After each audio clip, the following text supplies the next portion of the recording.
ఏ జాతికి చెందిన వాళ్ళైనా నాకు అనవసరం.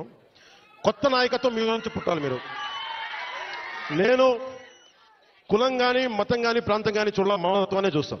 అంటే డోలీల్లో గర్భస్రావం అయి బిడ్డను కోల్పోయిన తల్లి నా అక్క నా చెల్లిని చూడాల, నాతో నా రక్తం పంచుకు పుట్టకపోవచ్చు, కానీ చనిపోతే నా ఇంట్లో నా అక్కో నా బిడ్డ చనిపోతే ఎంత బాధపడ్డానో అంత బాధపడ్డాను. అందుకొచ్చాను ఈ రోజు ఇక్కడికి. 164 సీట్లు ఇచ్చి, అలాగే అంతే 164 కదా 11, అంటే వాళ్ళ 11 మన 164 175. ఓకే, ఎంపీ అంటే ఒకటే చెప్తున్నా, మీరు ఢిల్లీలో కూర్చొని చాలాసార్లు చెప్పాను, కాదు మీకోసం పని చేయడానికి. నేను పని చేస్తా, పని చేయనిస్తా.